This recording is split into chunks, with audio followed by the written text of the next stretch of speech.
Come closer now. Pull your blanket a little tighter around your shoulders. Let your eyes grow heavy. Let the day, whatever it carried, begin to drift away, like smoke from a lantern left burning on a still night.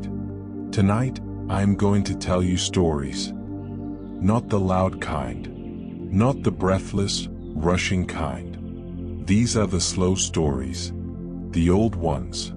The kind that have been told in whispers for 1,000 years, passed from grandparent to grandchild, from wandering monk to weary traveler, shared by firelight at the end of long, quiet days. We are going somewhere very beautiful tonight. We are going to Japan. Close your eyes and imagine this. A forest in the earliest hours of morning. The kind of forest that is so old, so deep, that the trees have forgotten what it felt like to be saplings. Their roots are tangled and enormous, cushioned in moss as thick and soft as a sleeping cat. The air smells of cedar and cool earth and something else, something you cannot quite name. Something ancient. The light comes through the canopy in long, pale threads, silver and green and gold, drifting down like the fingers of something very gentle reaching through from another world. And in this forest, there is movement. Not frightening movement. Not the crash and snap of something large. No, this is the softest kind of movement. A flicker at the edge of your vision. A faint, hollow rattling, like wind chimes made of wood. A flash of orange between the roots. A pair of round, warm eyes blinking slowly from the shadow of a great stone lantern. Japan has always known that the world is not only what we can see. For thousands of years, the people of these islands have understood that rivers have spirits. That mountains remember. That every ancient tree has a soul that has been quietly growing alongside its bark and heartwood for centuries beyond counting. They called this shimmering, breathing, hidden world, the world of the yokai and the kami. The world of in-between creatures. Some of these beings are mischievous. Some are grand and terrible. But tonight, we will only visit the gentle ones. The cozy ones. The ones who mean you no harm at all. Who, if anything, are rather glad to have a visitor willing to sit still and listen. I have 10 stories for you tonight. 10 creatures. 10 worlds within worlds. We will meet a spirit who lives inside a very old tree. We will follow a fox with more tails than she knows what to do with. We will sit at a table with a round-bellied creature who is very fond of tea. But first, breathe with me. In and out. Let your shoulders drop. Let your jaw unclench. Let your hands rest, loose and open, wherever they have fallen. You are safe. You are warm. And the stories are already beginning to gather around you. Soft-footed and patient, waiting for just the right moment to step into the light. Are you ready? Then let us begin. There is a forest in the mountains of Japan where the trees are so old that no one alive today can remember when they were planted. Their trunks are wider than a man can reach around. Their roots have cracked and lifted the old stone paths that wander between them over centuries of slow, patient growing. And their branches have grown so tall and so wide and so wonderfully tangled that in the middle of the afternoon, standing beneath them, you might believe it was already dusk. This kind of forest has a name. The people who live near such places call it a primeval forest.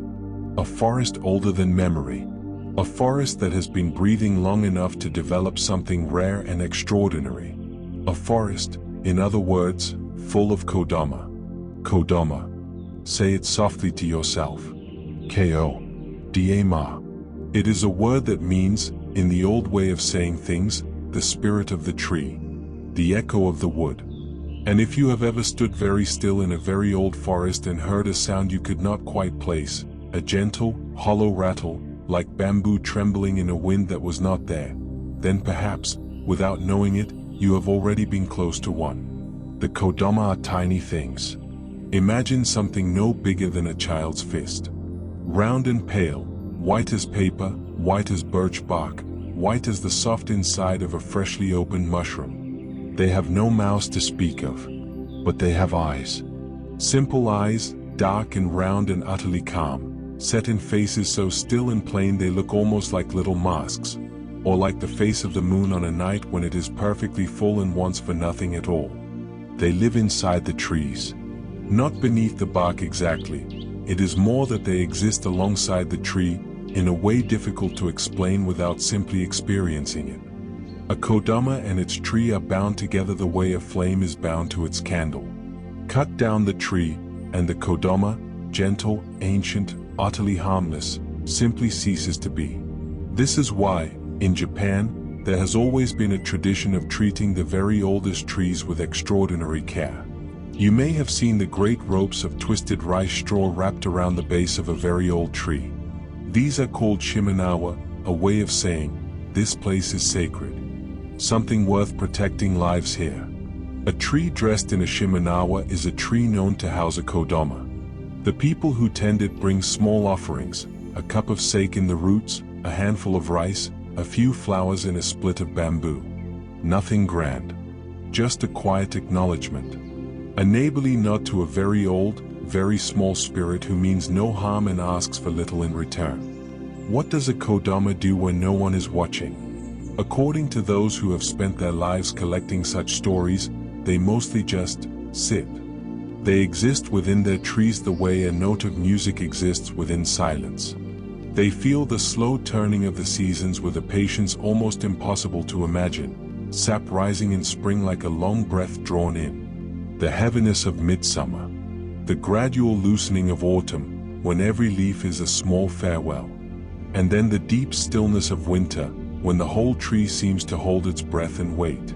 Every now and then, one will emerge. Not dramatically.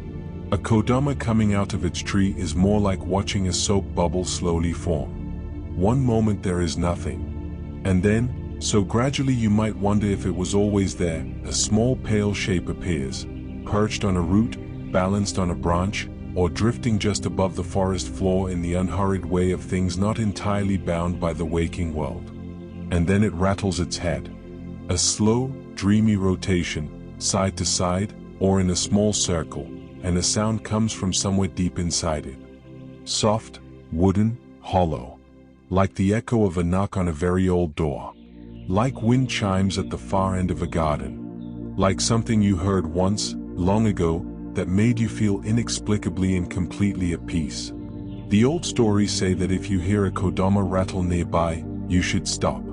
Stand very still. And bow. Not a deep, formal bow, just a small tilt of the head. I see you. I know you are here. I am glad we share this forest, even briefly. And if the Kodama rattles again in response, that is considered a great blessing.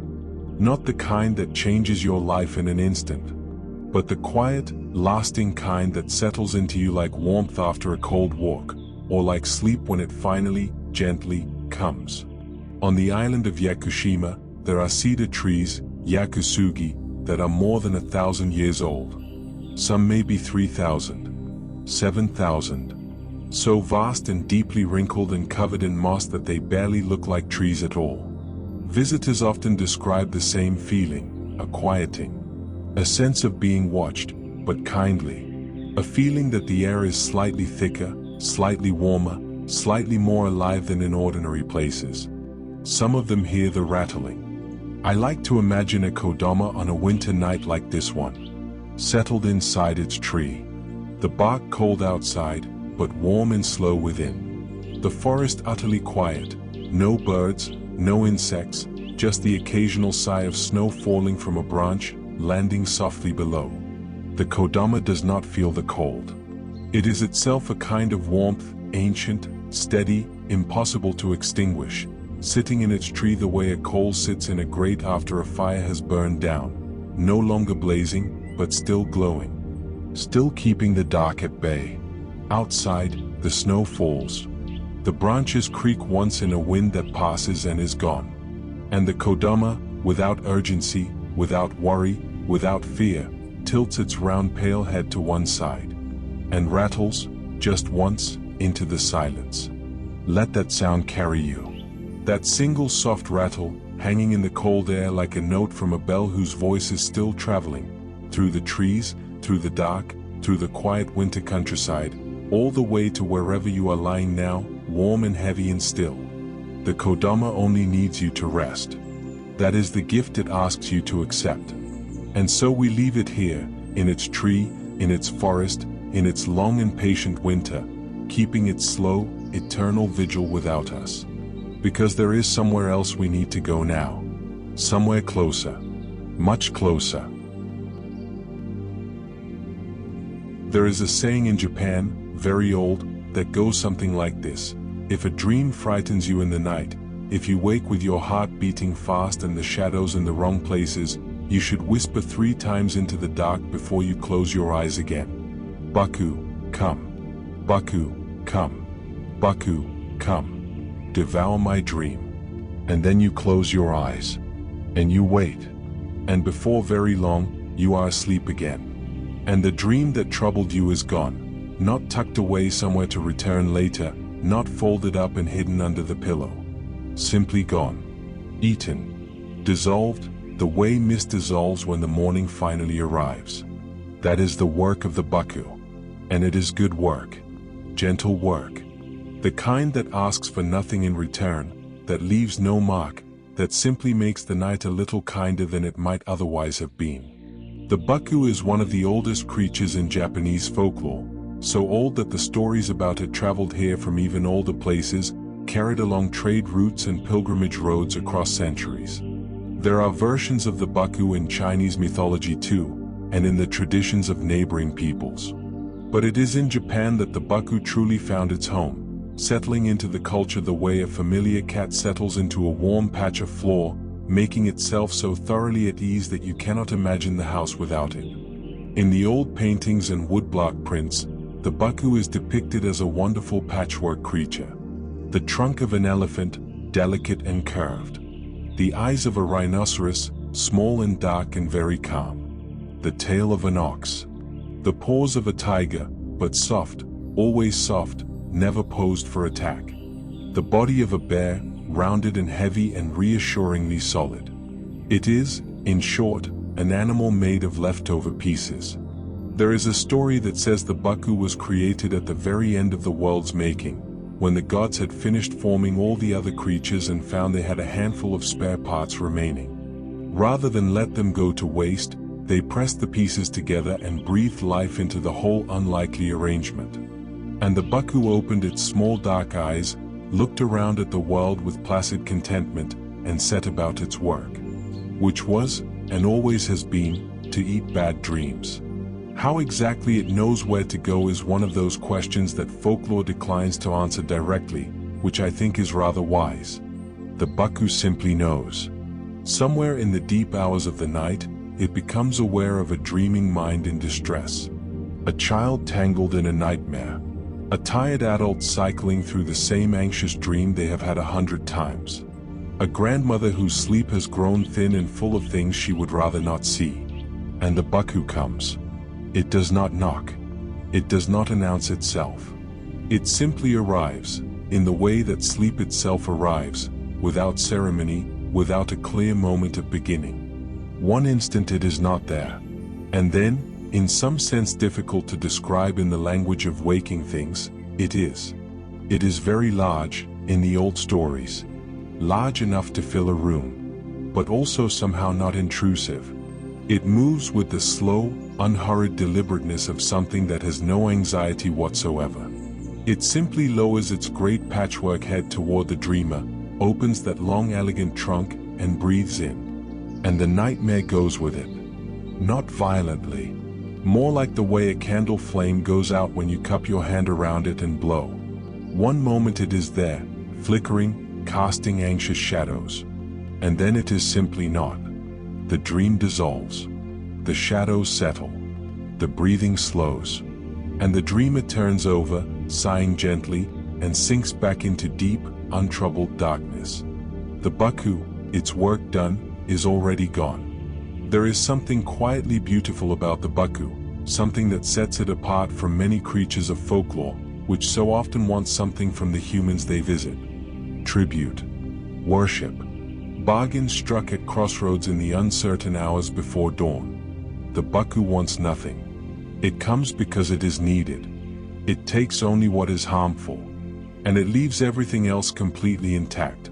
All the good dreams, the warm ones, the ones full of green fields and the faces of people you love and rooms you have been looking for your whole life finally found.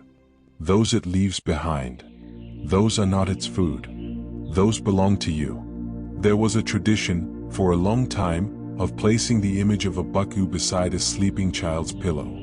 A small carved figure of pale wood, that assembled, composite shape, the trunk and the stripes and the calm round eyes.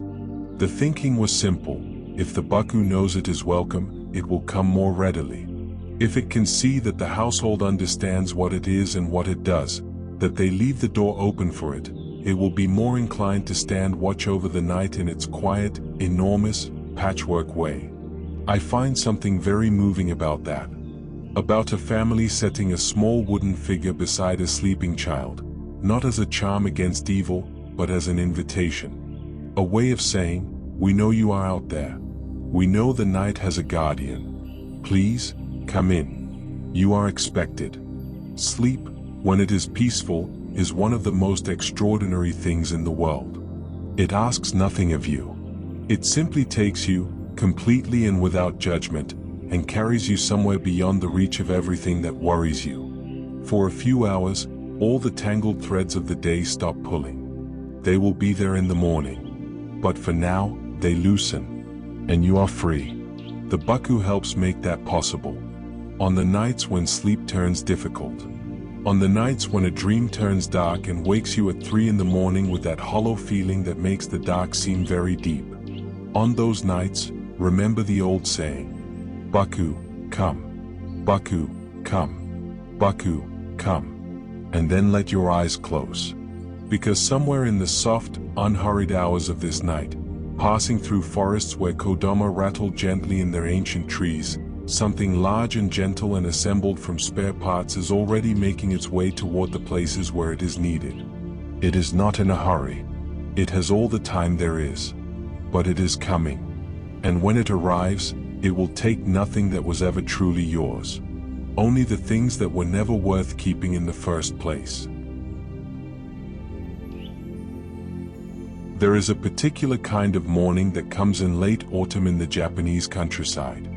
The night has been cold and clear, and the ground has held onto that cold through all the dark hours, so that when the first pale light creeps over the mountains and across the rice fields, it meets the warmer air rising from the earth and something extraordinary happens. Mist. Not the heavy gray mist of a damp and sunless day. Something much finer. Something that drifts and catches the early light in a way that makes each thin curl glow faintly, like smoke from a fire made of something very clean. The rice stalks stand in their rows, already harvested, already bare, and the mist winds between them in long slow ribbons. The mountains are only suggestions of themselves on the horizon. And the old path along the edge of the field, walked by farmers and monks and travelers for 500 years, is barely visible. And on that path, if you are very still and very quiet, there is a fox. She sits very upright, back straight, tail curled around her front paws, nose lifted slightly as though reading something written in the mist that only she can see. Her coat is the color of autumn itself. Copper and amber and deep burning rust, with a chest as white as the frost on the grass beside the path. Her eyes are the particular shade of gold you sometimes see in the last light before sunset, when everything goes briefly and heartbreakingly beautiful. And she has, if you look carefully, if you count, more than one tail. She notices you noticing. She holds your gaze for one long, perfectly composed moment. Then she stands, unhurriedly, and walks into the mist. And is gone. You have just seen a kitsune. And you are, whether you know it yet or not, very lucky indeed. The kitsune is perhaps the most beloved creature in all of Japanese folklore. She appears in stories thousands of years old, and in stories being told today, and across all that time she has remained remarkably consistent. Most beings of folklore shift and change as the centuries pass. The kitsune has stayed, more or less, exactly herself. And what she is, at her heart, is this, a messenger. There are many kinds of fox spirit in Japanese tradition. Some are tricksters, mischievous and clever. But the kitsune we are visiting tonight is different. She is what the old stories call a zenko, a heavenly fox, a benevolent fox, in the service of something larger and kinder than herself. She is a messenger of Inari. Inari is the kami, the divine spirit, of rice and harvest and all the good things that come from the careful tending of the earth. Inari is the reason the rains come in the right season, the reason the fields turn gold in autumn and the storehouses fill. One of the oldest and most widely worshipped kami in Japan, and at every one of Inari's 30,000 shrines, there are foxes. Stone foxes, mostly. Sitting at the gates, alert and upright, eyes fixed on the middle distance with an expression that says, "I have been here a long time, and everything I watch over is in good hands." The living kitsune is Inari's own messenger. Her eyes in the world. When the harvest is unexpectedly, abundantly good, the farmers leave an offering at the nearest shrine. Fried tofu, which is the kitsune's favorite food. A small cup of sake. A bunch of wildflowers from the field that gave so generously. A way of saying, "We know you were here. We know you walked the edges of our fields in the early hours. We know you spoke to the soil on our behalf, in a language we were never taught. And we are grateful." Now, the tales. This deserves explaining properly, because it is one of the most quietly wonderful systems in all of folklore. A kitsune is born with one tail. She is, at this point, young by kitsune standards, which may mean a century old by ordinary reckoning, but she is still learning, still growing into herself. As she grows older, she grows more tails. One at a time. Each appearing after another century of faithful service and careful watching. A kitsune with 3 tails is old and wise and to be treated with great respect. A kitsune with 5 tails knows things most humans will never learn to ask about. A kitsune with 7 tails has been walking these fields since before your grandparents' were born, carrying all that time inside her like a library, calm and quiet, full of things she has no particular reason to share, but might, on the right morning, if you ask the right question. And a kitsune with 9 tails is something else entirely. 9 tails is the highest. What a kitsune becomes after 1,000 years of faithful service, after she has walked every path, witnessed every season, carried so many messages between this world and the divine one that the boundary between them has become something she barely notices.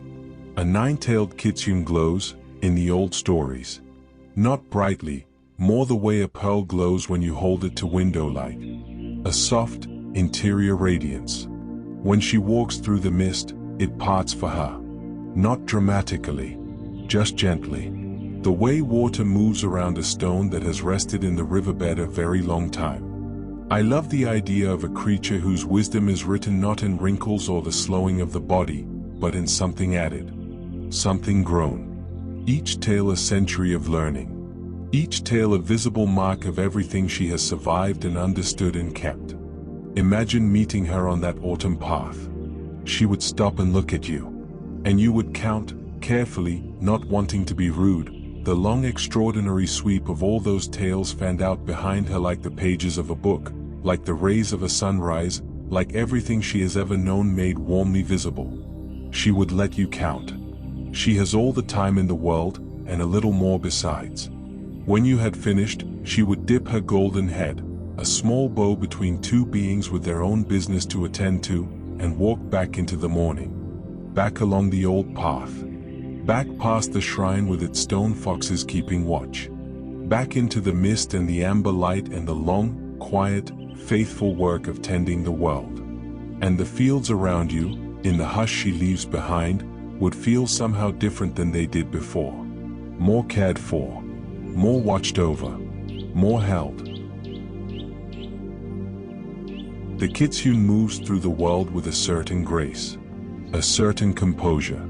She is a creature of long centuries and quiet purpose, and it shows in everything she does, from the way she holds her head to the way she folds herself into the morning mist without disturbing it. The Tanuki is not like that. The Tanuki is not like that at all. The Tanuki moves through the world the way a very happy, very round, slightly unsteady person moves through a festival, with enormous enthusiasm and no particular destination and a strong suspicion that something wonderful is just about to happen around the next corner. He bumps into things. He sits down unexpectedly in the middle of paths. He falls asleep in inconvenient places, tucked behind a rain barrel, curled under the eaves of a tea house, or sprawled across the roots of a tree with his great round belly rising and falling and his small paws folded across his chest as though he has just finished the most satisfying meal in recorded history and has no plans whatsoever to move. He is, in short, an absolute delight. The Tanuki is a real animal, you should know this. He is the Japanese raccoon dog, a creature that genuinely exists in the forests and hillsides and temple gardens of Japan, and who genuinely has the round, soft, rather endearing shape that folklore describes. Not a raccoon and not quite a dog, mostly himself. A low-slung, broad-bellied, dense-furred animal with a dark mask across his face and an expression of profound contentment that seems to say, "I have found a good spot, and I intend to stay in it." The folkloric Tanuki is the real animal turned up to its most generous and whimsical extreme. Still round. Still cheerful. Still profoundly committed to sitting down whenever possible. But also magical. Also ancient. Also in possession of a particular gift that sets him apart from almost every other creature in Japanese folklore. He can become anything. A shapeshifter, but not a solemn or sinister one. Not the kind who changes form to deceive or harm. The Tanuki transforms the way a child plays dress-up. For the joy of it. For the sheer fun of being something different for an afternoon. He will become a boulder and sit in the middle of a road just to see the expression on a traveler's face when the boulder stands up and waddles away. He will transform into a respected monk, wander into a tea house, order several cups of tea, engage the proprietor in a learned conversation about impermanence, then pay for everything with leaves, perfectly convincing coins right up until the moment they are not, and disappear into the evening feeling very pleased with himself. He is mischievous, yes. But his mischief is never cruel. It never draws blood or breaks anything that cannot be mended. It is, at its heart, a mischief of laughter, of lightness, of the small, necessary reminder that the world is stranger and funnier and more surprising than we generally give it credit for. The Tanuki has been in Japanese art and storytelling for well over 1,000 years.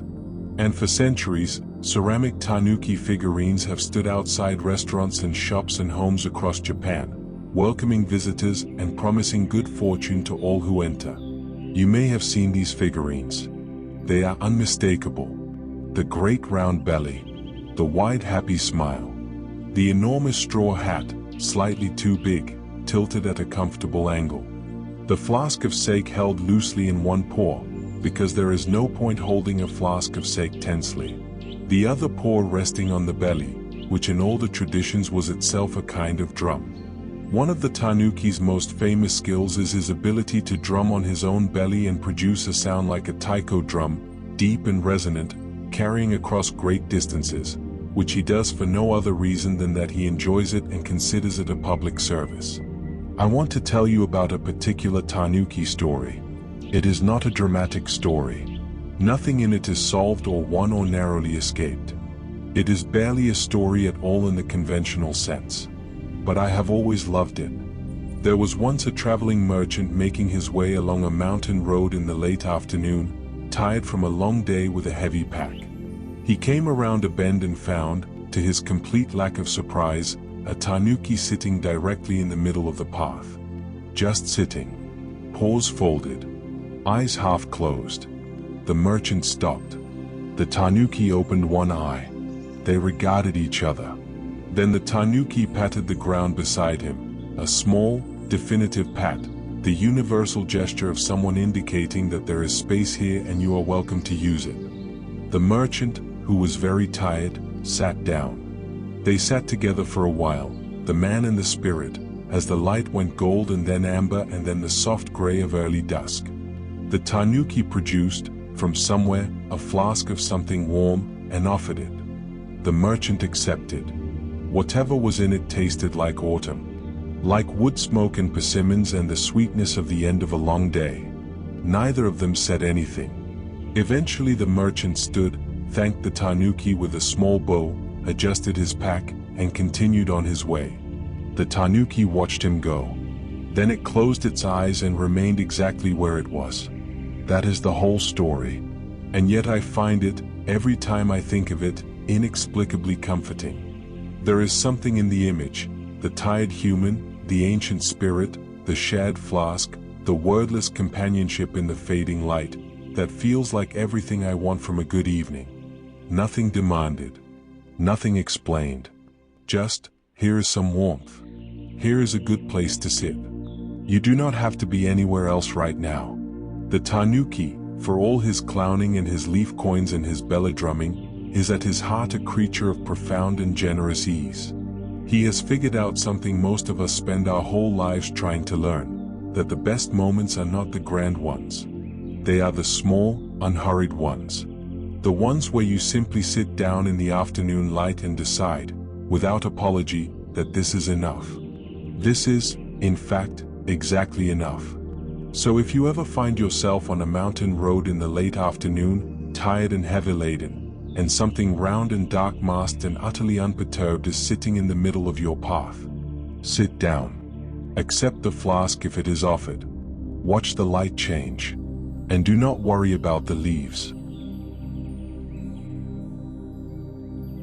The Tanuki is a creature of paths and roadsides and the comfortable, unglamorous middle of things. But now we are going to travel to a different kind of place. We are going to a shrine. Picture it slowly. Let it arrive in your mind the way a place you have loved arrives when you close your eyes, not all at once, but piece by piece. A stone path, first. Wide and flat and very old, the stones worn smooth by countless feet across countless years.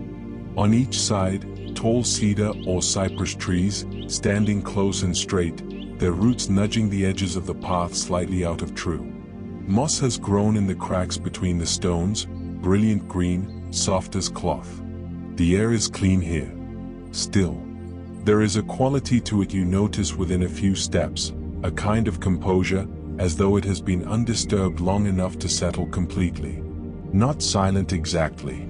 There are birds somewhere in the high canopy, and occasional wind in the branches far above. But underneath all of that, an extraordinary quiet. The kind that does not feel empty. The kind that feels full. At the end of the path, there is a gate. A torii gate, that most distinctive of Japanese shapes, so simple it barely seems like architecture. Two uprights and two crossbeams, painted the deep red-orange that seems to hold light differently than any other color, as though remembering it from some much older source. And at the foot of that gate, one on each side, absolutely still, absolutely present, are the Koma-inu. They are large.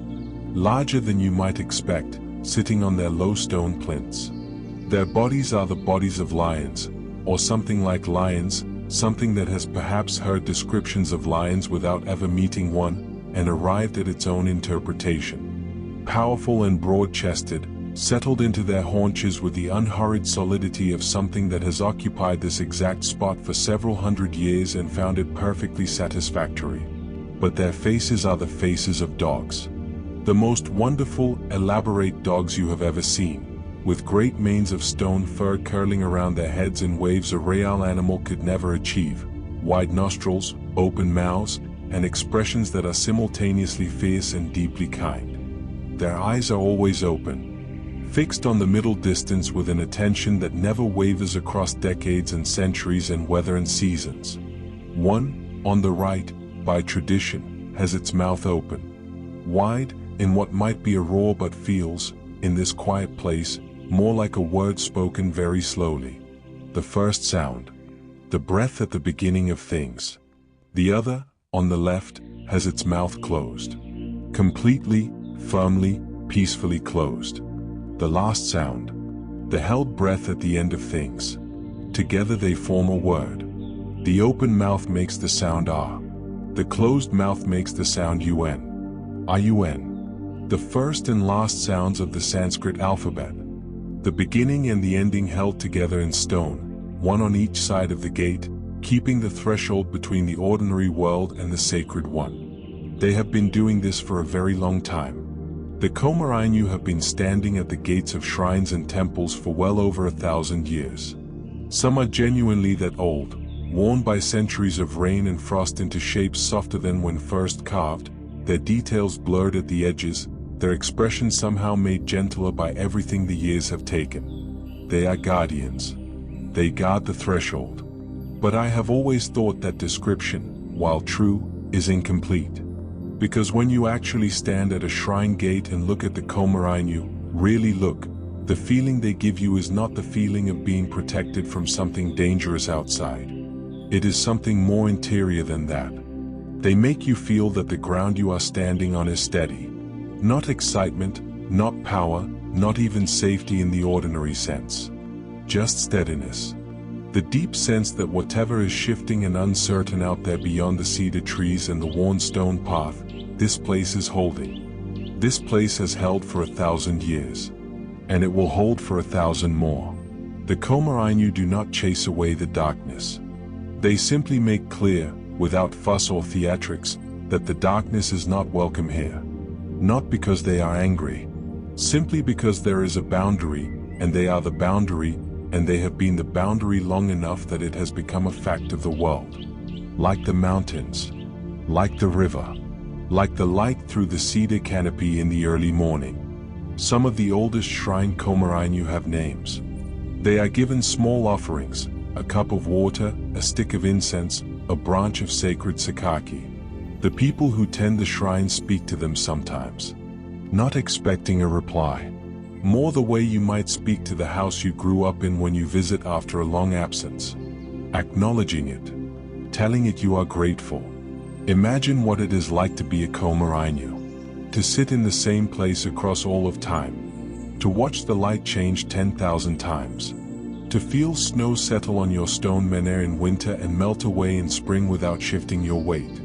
To watch children, almost always unafraid, reach up and pat your nose with small warm hands. To watch old people who have been coming to this shrine for 60 years slow down a little more each time. To watch it all without anxiety, without impatience. Without the particular human suffering that comes from wanting things to be different than they are. To simply be the gate. To simply be the steady place. There is a quality to that which I find, in the late hours of a night like this one, deeply consoling. Because most of what wears us down is not the big things. It is the relentless small instability of ordinary days, the sense that the ground is always shifting slightly underfoot, that nothing stays where you put it. The Koma-inu have found a still room at the center. They live in it. They are it. And they are making a quiet offer. Come to the gate. Stand at the threshold for a moment. Let the cedar trees stand still on each side of you. Let the moss glow its deep green. Let the Koma-inu hold the edges of the world in place, the way they have always held them. Let the ground be steady for a while. It is allowed. You have been moving for a long time, and the gate is right here, and on the other side everything is as it should be, and there is no hurry, and the Koma-inu are not going anywhere. Neither are you. Not tonight. The Koma-inu have been sitting at their gates for 1,000 years, and they will sit there for 1,000 more, entirely at peace with this arrangement. Our next creature has been sitting in a cupboard for about 100 years. And it has had quite enough of that, thank you very much. The Kasa-obake is, in the most straightforward possible terms, an umbrella that has come to life. An old paper umbrella, made from bamboo and oiled washi paper, round and elegant, that has been used and stored and forgotten across so many decades that something has happened to it. Something that, in Japanese folklore, happens to all manner of objects if you keep them long enough. It has become a tsukumagami. A tsukumagami is an object that has accumulated enough years, 100 is the traditional number, to develop a spirit of its own. A soul, grown slowly in the dark of a drawer or storeroom out of nothing more than time and use and the accumulated memory of all the hands that have held it and all the rain it has kept off and all the seasons it has watched come and go. The Tsukumagami are one of my favorite things in all of folklore, because they are entirely democratic.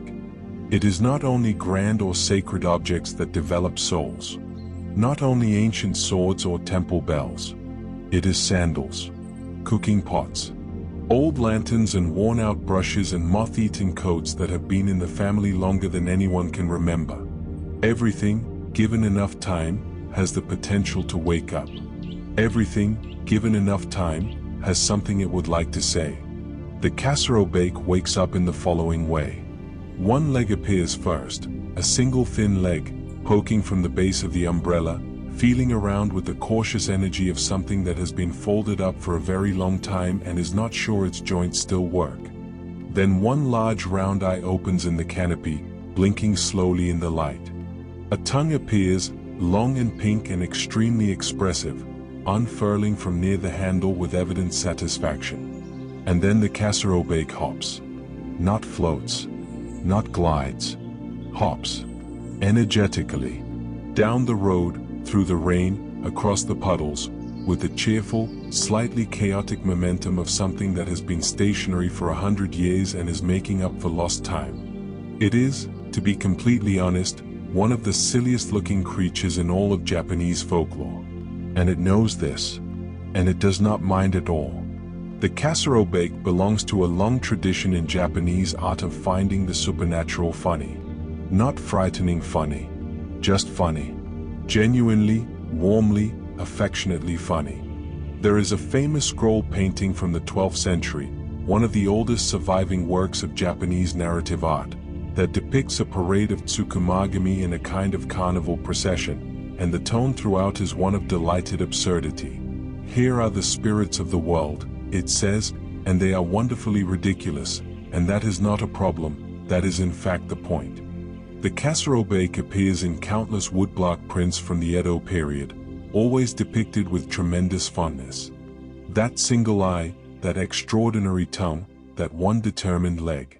There is something in the image of a very old umbrella hopping merrily through a rainstorm that cuts straight through any solemnity and lands, without apology, directly in the part of you that still finds things simply delightful. What does the Kasa-obake want, now that it has woken up? The stories are pleasingly vague. It does not guard anything or carry messages or dispense wisdom. It hops around. It startles people mildly, jumping out from around corners, eye wide and tongue extended, with an expression that is more "look at me" than "I am going to harm you." It seems primarily interested in being noticed. And who could blame it? 100 years in a cupboard is a long time. 100 years of dark and silence and the sound of rain on the roof above and the thought, if objects can think, which in this tradition they very much can, of all the rain it is not currently keeping off anyone. Of being occasionally taken down, used, then put back without a word of thanks. Then eventually not taken down at all, because someone bought a newer umbrella. One that did not have quite that troubling creak in the third rib. And then one quiet night, the 100th year, or thereabouts, something shifts.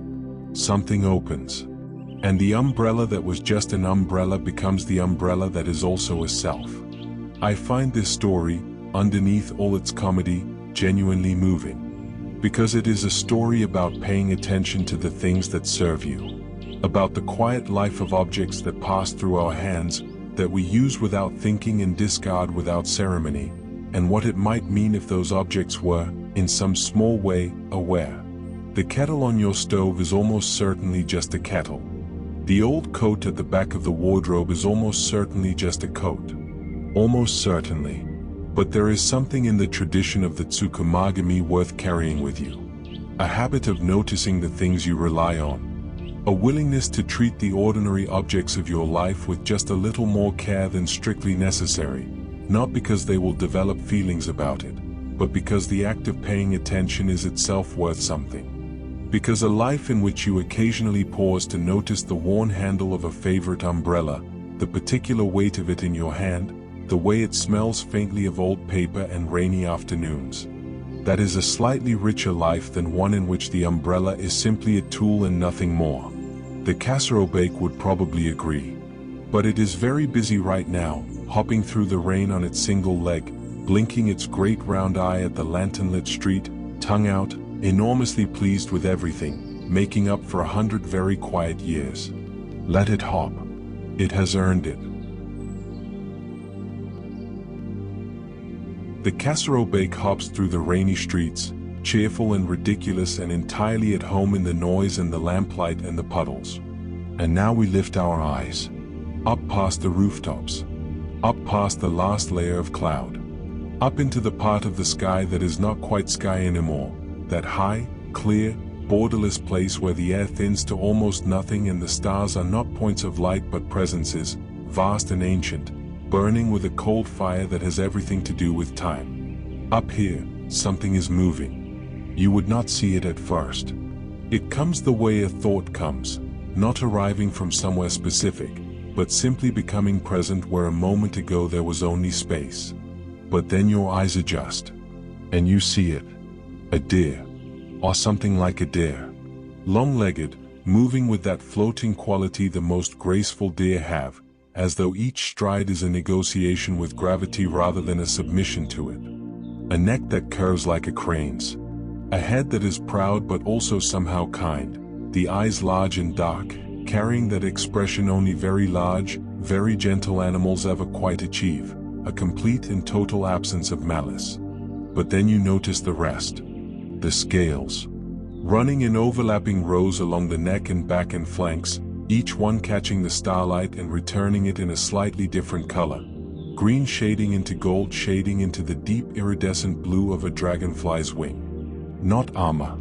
More like the surface of very still water when the moon is on it. They shift very slightly as the creature moves, the way a field of wheat shifts when a breeze passes through, a living, continuous, endlessly subtle motion. And the hooves do not quite touch the ground. It passes over everything, cloud, rooftop, mountainside, the surface of the sea, without pressing down, without disturbing, without leaving any evidence it was ever there beyond a feeling. A particular feeling that lingers in a place after the Kirin has passed through it. A feeling of something having been, briefly, made right.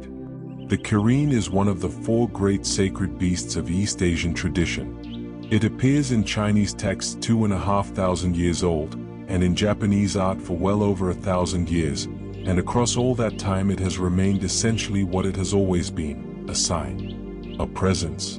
A creature whose appearance means that something important is happening, or about to happen, and that whatever it is, it carries the possibility of something very good. The Kirin appears, the old texts say, in the reign of a just ruler. It walks through a troubled country to mark the coming of peace. Its presence is not a promise exactly, but something close, a quiet confirmation that the direction you are moving in is, on balance, the right one. It is so careful not to harm anything that it walks on air rather than risk crushing the grass. Think about that. A creature so committed to not causing harm that it has, over centuries, simply stopped touching the ground. Not because it cannot, but because it decided, at some point in its long existence, that the grass was worth the effort of floating. That every small living thing deserved to continue being exactly what it was, undisturbed, unflattened by the passage of even a sacred and beautiful creature that meant it no harm. In Japanese art, on screens and scrolls and ceramic jars and embroidered ceremonial robes, the Kirin is one of the most painted creatures in the whole tradition. Some are small and delicate as a brushstroke, barely present. Others fill the whole composition, enormous and luminous, scales blazing in gold leaf, surrounded by clouds that part respectfully as they pass. But in all of them, across every century and every artist, the expression is the same. Absolute, unhurried benevolence. A creature that has seen a great deal of the world and has arrived, through all of that seeing, not at cynicism or weariness, but at something simpler and rarer. At goodwill. Unconditional, unanxious, inexhaustible goodwill. There is a small story about a farmer who saw a Kirin once, at the edge of his field, just before dawn. An old man who had worked the same land for 50 years. His knees were bad, the harvest had been poor, and he was not in a philosophical frame of mind. He looked up from what he was mending, and there it was. At the edge of the field, in that moment before the sun arrived when everything is the same soft gray. Standing very still. Looking at him. He put down what he was mending. They looked at each other for what he later described as a long time. Long enough for the light to change, long enough for the birds to begin. Then the Kirin turned, without hurry, and walked into the trees. And was gone. The farmer went inside and drank his tea. He didn't tell anyone for several years. When he finally did, his granddaughter, pestering him for a story on a winter evening, he struggled to explain what had made it significant. Nothing had changed. His knees were still bad. The harvest had still been poor. But he paused for a long time, his granddaughter said. Poured more tea. Looked at the fire. But when it was gone, he said finally, I felt that I had been seen. Not just looked at. Seen. By something that had looked at an enormous number of things across an enormous amount of time, and had not yet lost interest. Had not yet decided that any of it was not worth paying attention to. That was enough, he said. For a long time, that was enough. The Kirin does not come when called. It cannot be summoned or bargained with. It comes when it comes, to the places it chooses, for reasons that belong entirely to itself. But it is out there tonight. Moving through the high clear air above the mountains, above the sea, above the sleeping world. Trailing light faintly from those extraordinary scales. Not quite touching anything, out of consideration for everything. Looking down at all of it. Still paying attention. Still finding it, after all this time, worth the looking. Look up. Not with your eyes are closed now, or nearly. But look up in that other way. The way you look at things in the moments just before sleep, when the mind is still moving but moving slowly, drifting rather than walking, following the current rather than choosing a direction. Look up, and find the moon. There it is.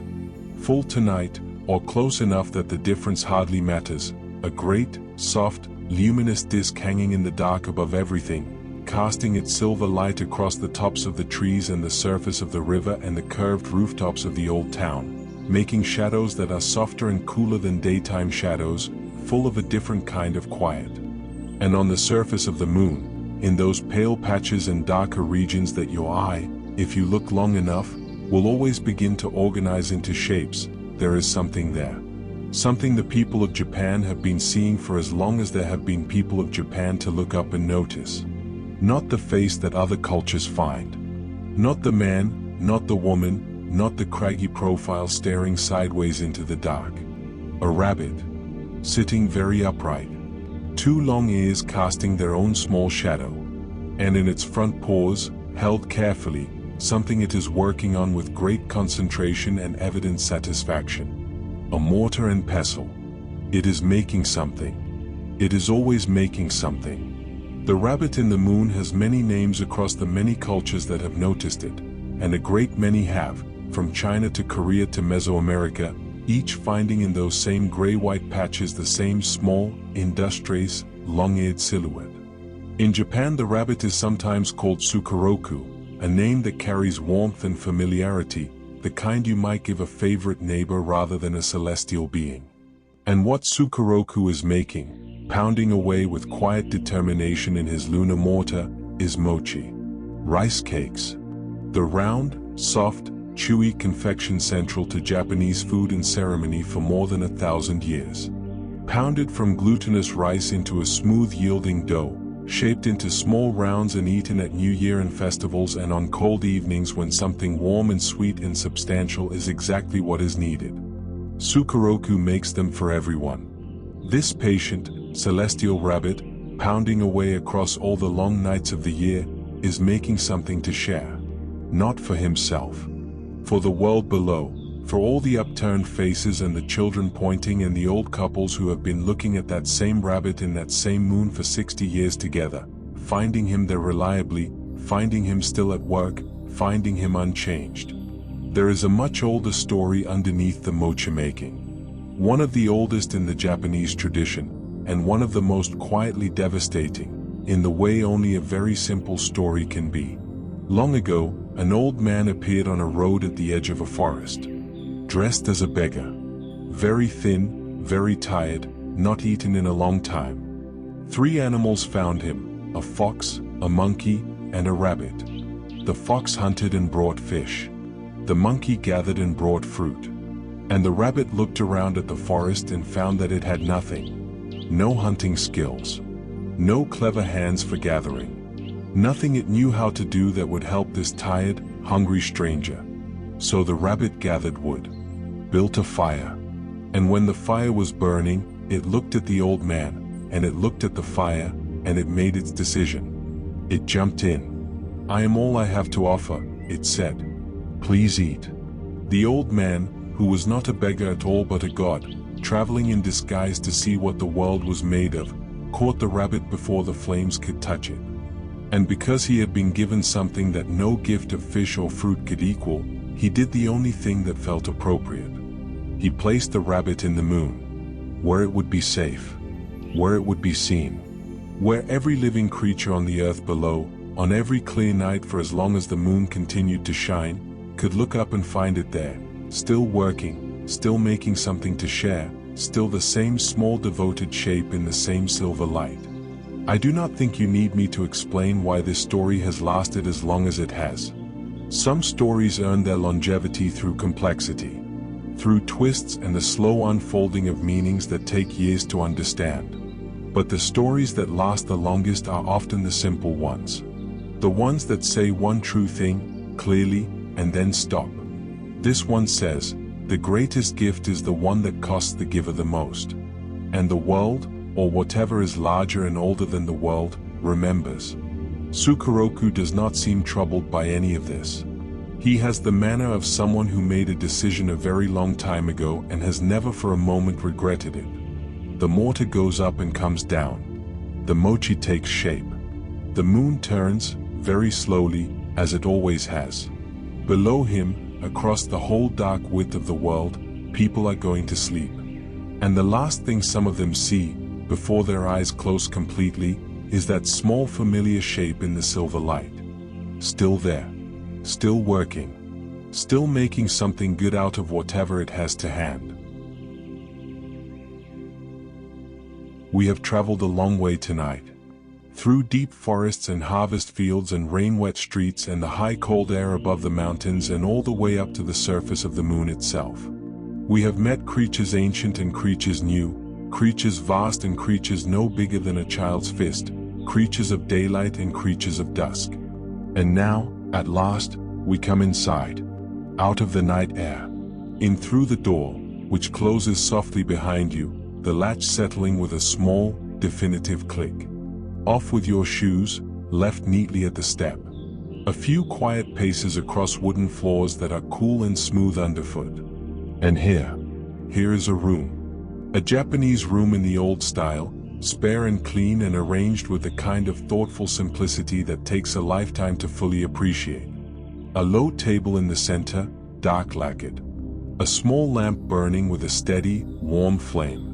The smell of old wood and perhaps very faintly of incense burned earlier, sandalwood or cedar or something that exists in the borderland between those two. And on all 4 sides of the room, the shoji screens. Those beautiful sliding panels that serve as walls and doors and windows in the traditional Japanese house. A lattice of thin wooden strips holding panels of translucent washi paper, through which light passes in a soft, diffused way that has made them one of the most copied design elements in the world. Light through a shoji screen is never harsh. It arrives already gentled, already considering your comfort before it enters the room. At night, with a lamp burning inside, the shoji screens glow, faintly golden. The wooden lattice casting its grid of shadows across the paper, the whole thing warm and luminous and still. Mostly still. Look more carefully. Look at the paper between the wooden strips. Look at the places where the lamplight falls most evenly. Look, slowly, because there is no hurry. at the small dark shapes. There, and just there, near the upper corner. Eyes. Just eyes. No face, no body, no suggestion of anything more complex than a pair of dark, round, quietly attentive eyes looking through the paper at the room. At the lamp. At the low table. At you. Not blinking, particularly. But not fixed and glassy either. Alert, but not alarmed. Curious, but not urgent. Watching. These are the Mokumokuren. In the tradition of the Tsukumagami, those objects that develop spirits after 100 years of patient existence, the Mokumokuren are the spirits of very old, very neglected shoji screens. Paper that has been left unrepaired for so long, that has developed so many small holes and worn patches, that something has begun to look through those holes. Many small somethings.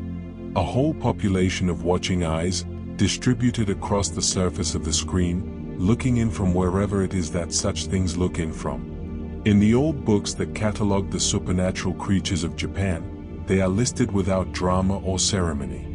The entry is brief. Something like, a neglected shoji screen will, in time, develop eyes that watch whoever is in the room. The remedy is simple: repair the screen. That is all. No threat elaborated. No consequence described. Just, it happens. And here is what you can do about it if you prefer not to be watched. I find this very funny, in a gentle way. The sheer practicality of it. The implication that being watched by the spirits of a neglected paper screen is a minor domestic inconvenience, somewhere between a dripping tap and a squeaky floorboard. Not dangerous. Not ominous. Just a thing that happens when you let things go too long without attention. And yet the Mokumokuren have stayed with me, across all the years since I first encountered them. Something in the image itself. All those small dark eyes distributed across the glowing surface of the screen, watching the room with calm, unhurried attention. What do they see, I wonder? What is it like to be a pair of eyes in a paper screen, looking in at the soft lamplight and the low table and the person sitting quietly? To watch the ordinary, intimate theater of a life being lived, the tea being poured, the book opened and then set down, the long moment of simply sitting and looking at the flame? To have no agenda, no need, no stake in any of it, just the watching, just the presence, just the accumulated attention of something that has been here through all the seasons and all the years? Perhaps it is not so different from the way we feel on certain very quiet evenings. Present in a room, noticing the quality of the light, watching our own life from a slight remove, with something between affection and wonder. They are not frightening. I want to be clear about that. The Mokumokuren belong to the same world as the Kasa-obake and the Tanuki, the warm, strange, gently absurd world of things that have simply been around long enough to wake up. They mean nothing by the watching. They want nothing from it. They are simply here. As you are simply here. In a room, in the late hours, with the lamp burning low and the night settled in around you and the quiet so complete you can hear your own breathing, slow and even and easy. Let your eyes be heavy. Let the room soften at the edges the way rooms do when sleep is very close. And if, in the last moments before you drift away, you think you see something at the edge of your vision, some small dark shape watching from the corner, calm and unhurried and entirely without malice, let it watch. It has been watching for 100 years. It knows how to be quiet. It knows how to hold the edges of a room gently in place while the person inside it rests. It is, in its own strange and gentle way, keeping you company. You are not alone in this room. You never were.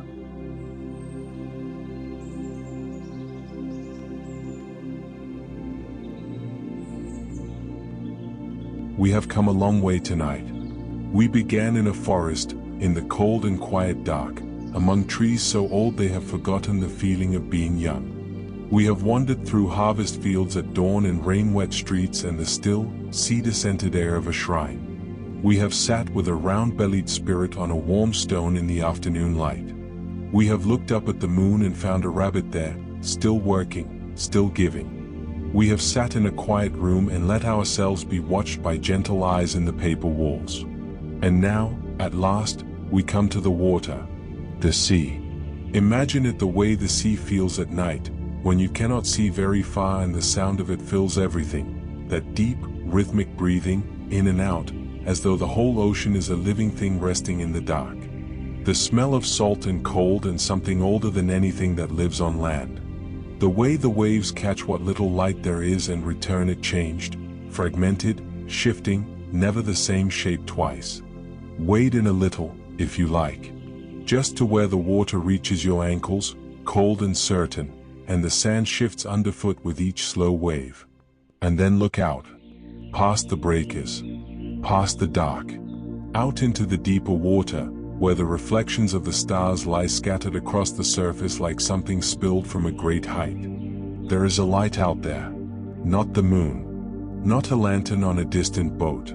Something lower and closer, moving with slow grace just below the surface. Blue-green and warm, pulsing gently, brightening and softening in a rhythm that, after a moment, you realize has matched itself to your breathing. And then it rises.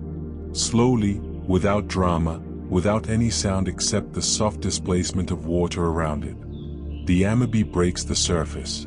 From the waist upward she is a woman, or something shaped like a woman, with long dark hair the water has arranged in slow floating waves, and a face of such complete serenity that looking at it is like looking at deep water. Something so settled in its own nature that calm doesn't quite cover it. Something that simply is stillness, the way deep water simply is deep. Below the water there are scales. 3 tails, or perhaps fins, the old descriptions vary. They catch her own light and throw it back in every direction, so that the water around her is alive with moving color. Greens and blues and a gold that comes and goes. A living lantern made of water and light and something older than either. She looks at you with those calm, dark eyes. And she tells you something. The Amabie appeared in the historical record in the waters off the coast of Higo province, now Kumamoto, in the south of Japan, in the year 1846. Something appeared in those waters, and a local official rode out to meet it, and it spoke to him, and he wrote down what it said and had a woodblock print made, and the image and the message were copied and distributed across the country. The message was simple. I am Amabie, the creature said. For the next several years, the harvest will be rich and the seas will be full. But after that, disease will come. When it comes, show my likeness to all who fall ill. And then it sank beneath the water and was gone. That is the whole of the official record. A single encounter. One conversation on the water, in the early morning. A message delivered, a likeness drawn, a name given. And yet the Amabie endured. That woodblock print was copied and recopied, the image traveling down through the generations, this luminous half-woman half-fish with her 3 tails and her calm eyes and her message of abundance and warning and hope. She is not a frightening figure. She never was. She simply knew disease was coming, the way certain old creatures know things, and chose to surface and say so. Show my image. Remember that someone was watching the water and knew, and came to the surface to say so. In 2020, the Amabie resurfaced. Not from the sea, but across the internet, which is perhaps the modern equivalent of those hand-copied woodblock prints traveling from village to village. Artists began drawing her. Millions of them, in every style imaginable, delicate and traditional, bold and graphic, funny and tender and strange. The message she had delivered in 1846 felt suddenly urgent. Disease had come. And people turned to the old image, the old name, the old instruction. Show my likeness to all who fall ill. And so they did. They drew her on scraps of paper and the backs of envelopes. They painted her on walls. A small act of hope extended toward the water, toward whatever was watching from below. It was one of the most quietly beautiful things to happen in a year that badly needed beautiful things. Because what the Amabie represents is something very simple and very old. The idea that the world is being watched over.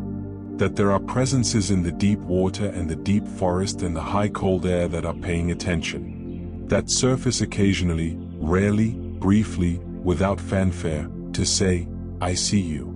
I know what is coming. Here is the small thing I can offer against it." And then they sink back down. And the only evidence is the image someone thought to draw and the name someone thought to remember. Amabie. Say it quietly, if you like. Not as a summoning, she cannot be summoned and would not thank you for trying. Just as an acknowledgement. The way you might say the name of a place you love that you have not visited in a long time. She is out there tonight. In the deep water, below the stars, pulsing her blue-green light in the slow rhythm of the sea. Not anxious. Not in any hurry. Just present, as she has always been, in the water that covers most of this beautiful and complicated world. She knows what is coming, and she surfaces to say so, and she asks for nothing in return. And in the meantime, in all the long hours between her surfacings, she lights the deep water from below. So that even the darkest part of the ocean is not entirely dark. So that something, always, is glowing. We have been out here a long time, you and I. In the cold and the dark and the wide open spaces of the world. The forest, the field, the shrine, the sea. And the sea, beautiful as it is no place to sleep. So let us come inside now. In from the salt air. In from the sound of the water. In through a door that opens onto warmth and the smell of old wood and something quietly alive in the corner of the room. Something with two tails. And a purr like the memory of a very old fire. There is a particular kind of cat that you only ever meet at night. Not the bright, busy, daytime cat. The one who sits in sunny windows and knocks things off shelves with an expression of complete indifference and expects to be fed at precise intervals and will make your dissatisfaction known if you fail to comply. That cat is wonderful. But that is not the cat we are talking about tonight. The cat we are talking about tonight is older than that. Quieter. More settled. The kind of cat that sits very still in a doorway and watches something in the middle distance that you cannot see, with an expression that suggests it is not merely looking but reading, following the text of something invisible, comprehending things that have no words in any human language. This is the Nekomata. The Nekomata begins as an ordinary cat. All cats do. But if a cat lives long enough, and some cats, in the old stories, live very long indeed, something changes. The tail, which has always been one tail, begins at some point to divide. Slowly, over years, it becomes two. And once a cat has two tails, it has crossed a threshold that cannot be uncrossed. It has become something more than a cat. Something older. Something that carries within it, alongside all the ordinary catness, the purring, the kneading, the inexplicable 3 a.m. energy, a deep and ancient awareness that most creatures never develop at all. The Nekomata can do things that ordinary cats cannot. It can stand on its hind legs and walk like a person, which it does occasionally and with great dignity and apparently for its own private reasons.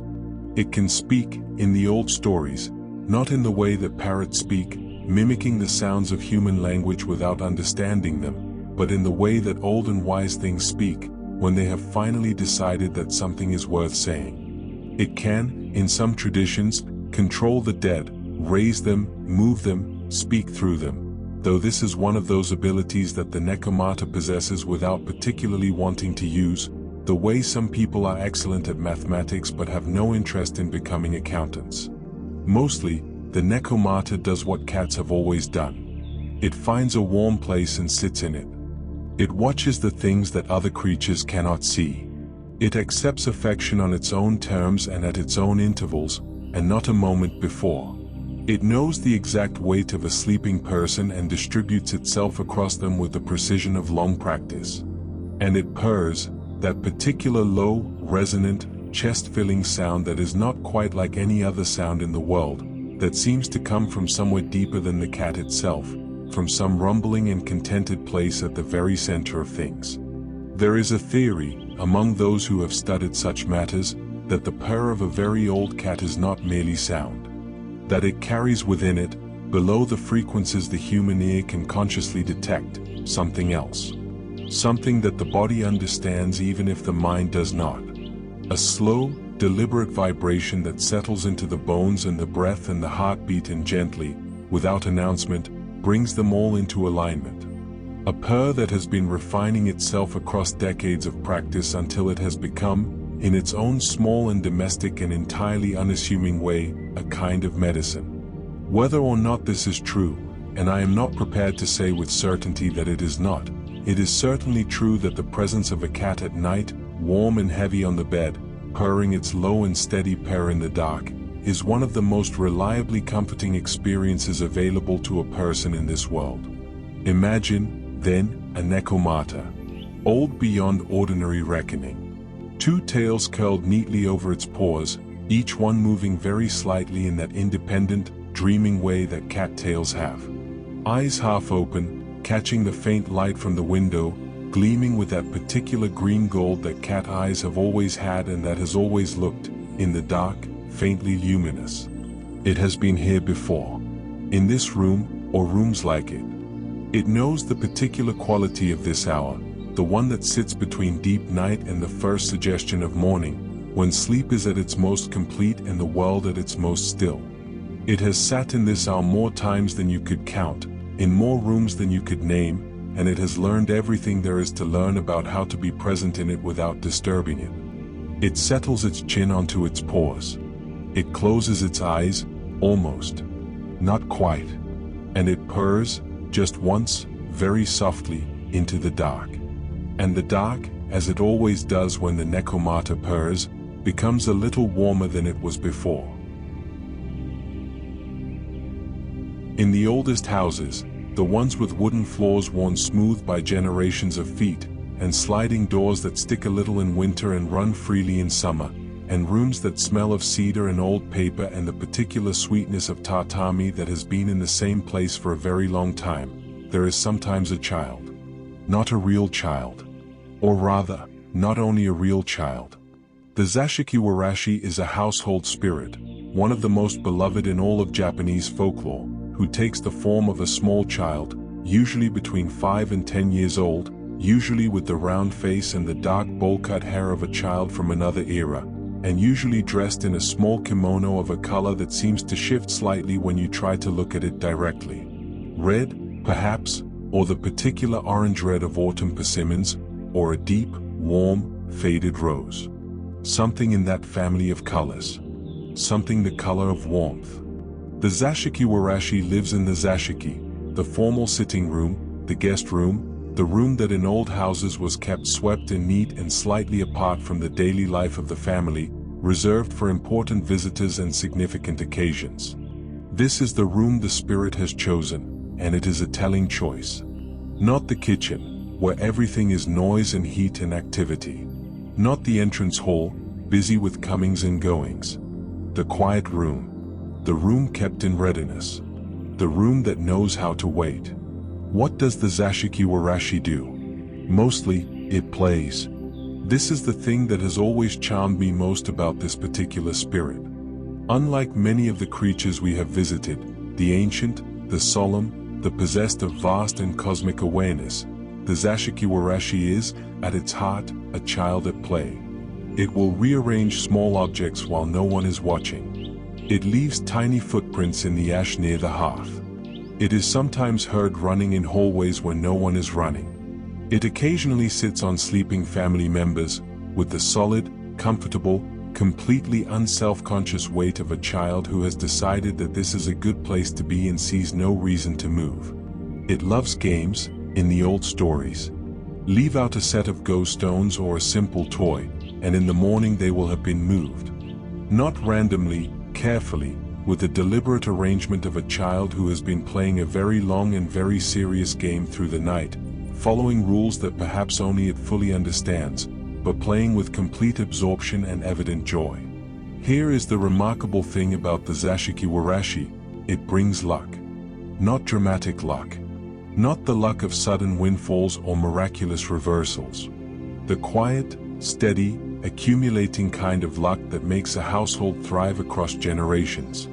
Good harvests. Good health. Children born safely.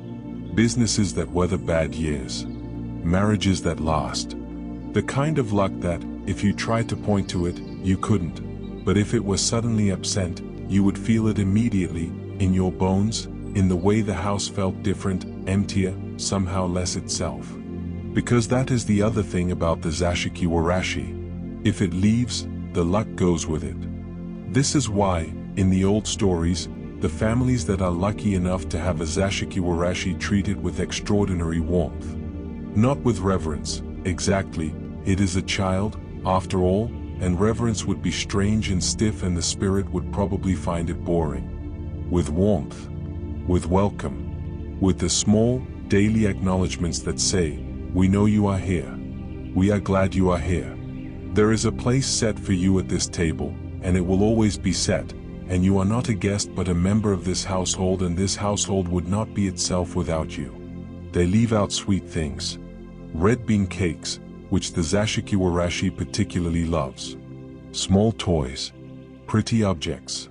The kind of things you would leave out for a beloved child who shared your home.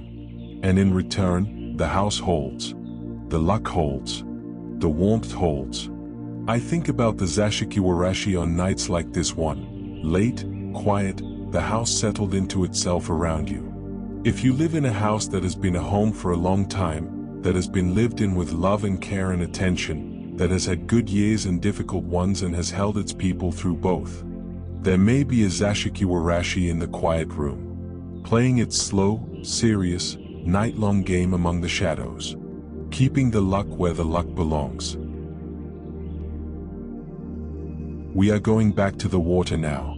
Not the deep ocean we visited before, not the vast and breathing dark of the open sea. Something closer than that. Something that happens at the edge of things, in the narrow space where the land has not quite decided to stop being land and the sea has not quite decided to stop being sea.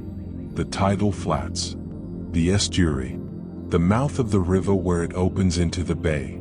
Come here on a warm summer night, when the air is thick with the smell of salt and mud and the particular green-dark richness of places where the water is always moving things around, always rearranging, always making and unmaking the small geography of the shore. Stand very still and watch the water.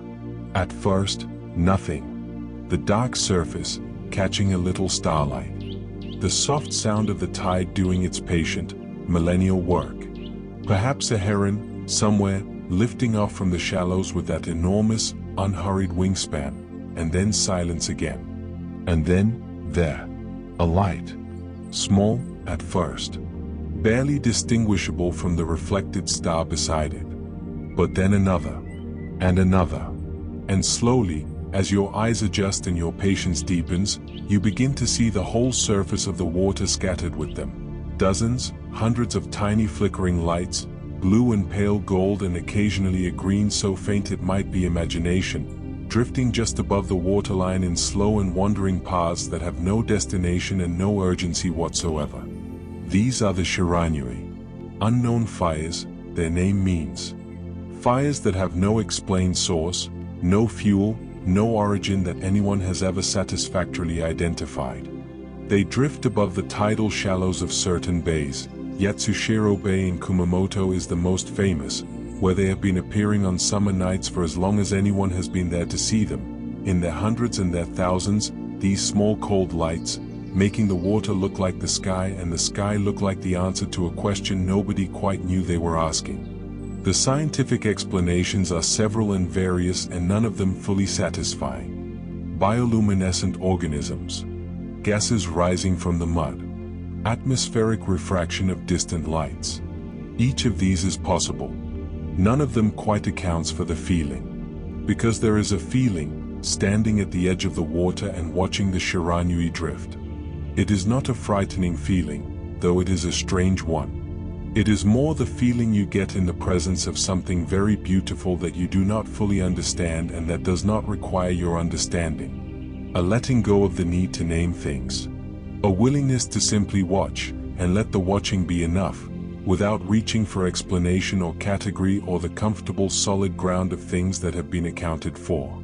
In the old stories, the Shiranui were the lanterns of the sea gods. The night lights of the deep, brought up to the surface on warm evenings, scattered across the shallows like a message written in a language made entirely of light. Not a message you could read. Not a message that was directed at you, specifically. But a message nonetheless. The simple, repeated, unhurried message that enormous and beautiful things are always sending to the people standing at their edges. I am here. I have always been here. I will be here long after you have gone. There is comfort in that, if you let yourself feel it. Not the comfort of being protected or guided or specially attended to. The comfort of scale, of proportion, of understanding, in your body if not always in your mind, that you are a small warm thing standing at the edge of something immeasurably large and immeasurably old, and that this is not a frightening fact but a freeing one. You do not have to hold everything together tonight. Something that has been here for 10,000 years is doing most of the holding already. Watch the lights drift. Let them have no explanation. Let them be, for this one late and quiet hour, simply what they look like, the scattered lanterns of the deep, burning their cold and patient fire just above the surface of the water, lighting the edge of the world from below. They will still be there when you wake. They always are. You will have to forgive me, because this next creature requires a small confession. I am not entirely sure what it looks like. Nobody is. This is, in fact, the central and defining characteristic of the Mujina, and also, once you understand it, the thing that makes it one of the most quietly wonderful creatures in the whole of Japanese folklore. The Mujina is a shapeshifter. Not in the exuberant, bella-drumming, leaf-coin-spending way of the Tanuki we visited earlier. The Mujina is a more reserved creature. More private. It does not transform for the joy of it, or to play tricks, or to entertain itself and mildly inconvenience merchants on mountain roads. The Mujina transforms because it is shy. Because the world is large and loud and full of eyes, and the Mujina would rather, in general, look like something else, something expected, something that draws no particular attention, and go quietly about its business without being very much noticed. Its business, as far as anyone has been able to determine across centuries of careful observation and story collecting, is mostly just being somewhere peaceful, undisturbed. The Mujina has been described as a badger and as a raccoon dog and as something in between and as something that resembles neither quite exactly. It lives in the deep countryside, in the old growth, in the places where the paths are faint and the light comes through the trees at angles that make the morning feel like something personal and specifically arranged. It is nocturnal, generally. It prefers the hours when the world is quiet and most creatures with eyes are using them for something other than watching the underbrush. When it does encounter a person, which it prefers not to, but which happens occasionally, because people are persistent that way, the Mujina has a particular response. It becomes someone familiar. Not someone specific, usually. Not your grandmother or your oldest friend. More like the general impression of a person you know, seen from a little distance, in uncertain light, doing something ordinary and unremarkable. Walking away from you along a path. Sweeping a step. Hanging washing on a line. By the time you have looked twice and found that no one is there, the Mujina is already somewhere else. Already still, already blending into the background of an old and patient world. There is one famous story about the Mujina, told in various forms, but always with the same essential shape.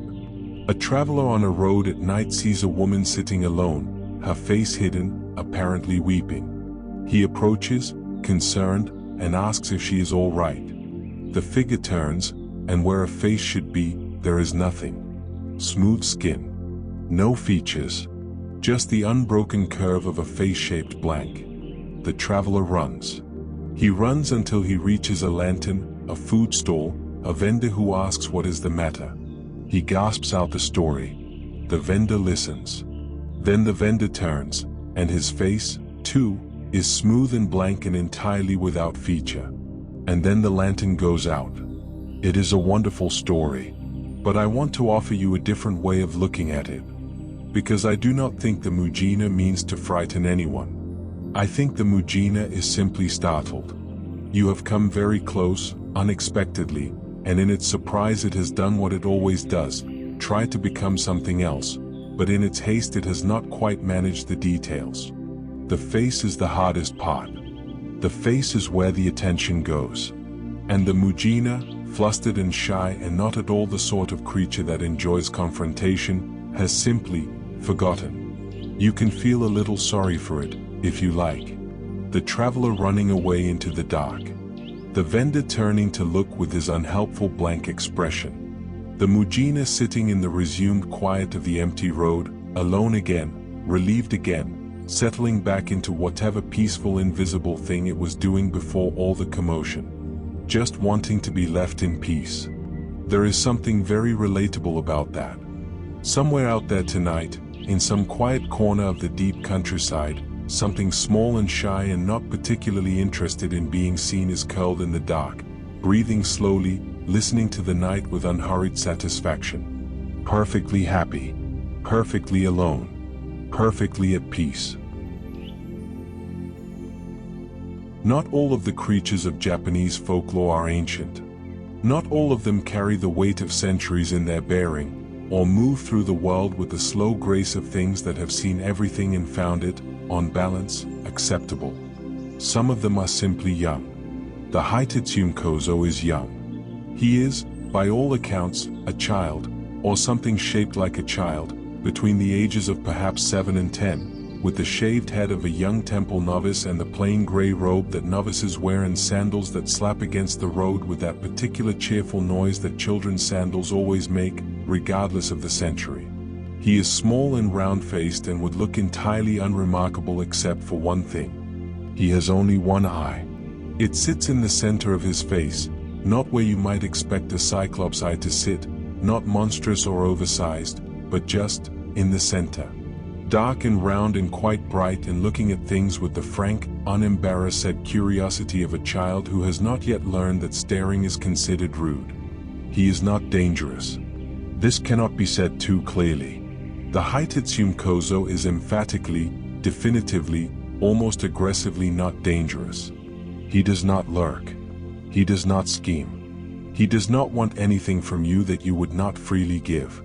He runs down roads and peers around corners and appears unexpectedly in places that you did not expect to find a small one-eyed child, and the effect is startling, yes, but startling in the way that any unexpected child is startling, not in the way of something to be feared. His greatest pleasure, according to the old stories, is the reaction. He runs ahead of travelers and hides behind gates, and when they pass, he pops out and presents his face, that single, bright, perfectly round eye, the robes, the shaved head, the sandals, and watches with evident delight as the traveler stumbles backward in surprise. Then he runs away, laughing. Not cruelly. With the helpless, uncomplicated laughter of a child who has just done the funniest thing in the world and knows it. In some parts of Japan, a particular day in February is associated with the Hitotsume-Kozō, the day he is said to travel the roads making his list of which households have been behaving badly, to report to the demons for the bean-throwing festival that drives away evil. On this day, people traditionally hang a bamboo sieve outside their door. The Hitotsume-Kozō, encountering it, becomes fascinated, compelled to count all the holes, which takes long enough that he forgets your household entirely and moves on down the road still counting. I love this very much. The idea that the solution to a supernatural visitor is simply, give him something to count. Something that will absorb his attention so thoroughly that whatever else he was doing simply falls away, replaced by the deep and complete focus of a child in the grip of an interesting problem. There is a version of that solution available for most of us, on most nights.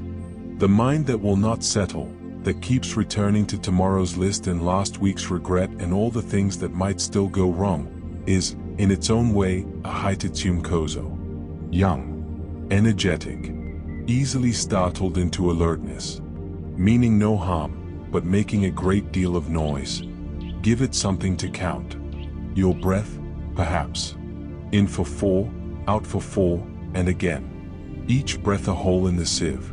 Each one requiring a small, complete unit of attention. By the time you have counted very many, the Hitotsume-Kozō has run off down the road, sandals slapping, laughing at something, already on his way to the next corner.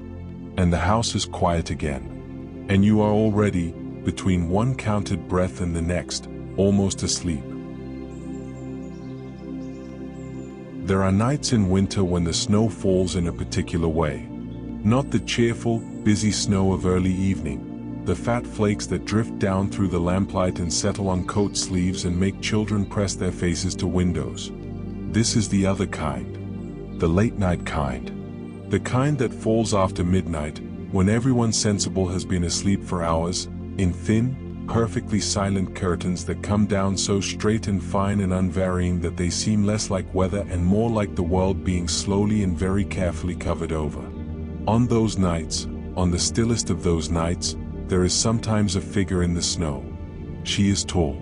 Taller than seems quite right, in the way that things seen at a distance in the dark sometimes seem larger than they should be.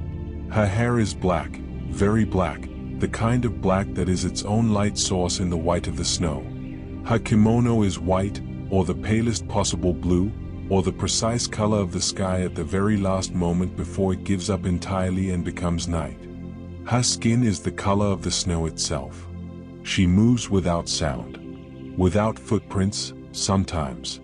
Or with footprints so light they might have been made by something that was only passing through, only visiting, only borrowing the world for a little while before returning to wherever it is she comes from. This is Yuki-Onna, the snow woman. I want to be careful here, because the Yuki-Onna has many stories, and not all of them are gentle ones. She is not always a benevolent figure. The cold is her element, and the cold does not make distinctions. There are old stories of Yuki-Onna leading travelers astray in blizzards, or breathing her cold breath on those who have lost their way. But there are other stories too. Older, perhaps, or simply kinder. In those stories, she is not a threat but a presence. A spirit of winter itself, not the killing cold, but the other kind. The cold that settles over the world like a blanket, silencing it, slowing it, giving it permission to stop. The cold that makes the indoors feel like an embrace. The cold that turns breath to mist and makes every exhale a small, visible reminder that you are warm inside, that warmth is something you carry with you, that no matter how deep the winter goes, the fire in you is still burning. The Yuki-Onna knows this. She is the border that makes the warmth meaningful. Without the cold at the window, the fire at the hearth is just a fire. With it, with her tall pale figure standing in the snow beyond the glass, bringing all that white silence with her, the fire becomes a miracle. The blanket becomes a miracle. The person sleeping next to you, warm and breathing, becomes a miracle. She is the reason everything inside feels like shelter. On a night like this one, when the world outside is cold and dark and the snow may or may not be falling in those thin, silent, past midnight curtains, she may be out there. Standing in a field somewhere, very still, her black hair the only dark thing in a white world, looking at nothing and everything with those calm, winter eyes. She is not coming in. She never comes in. She stays at the border, where the cold is, keeping it exactly as cold as it needs to be so that the warmth on your side of the wall stays exactly as warm as it is. Let her keep her watch. She is very good at it. And you, on your side of the wall, are very warm indeed. We have met, in the course of this long night, several Tsukumagami, those objects that accumulate a spirit after a century of patient existence. We met the Kasa-obake, that irrepressible one-legged umbrella hopping through the rain. We met the Mokumokuren, those eyes that develop in neglected paper screens. Now we meet perhaps the quietest Tsukumagami of all. The Furu-Utsubo is an old quiver.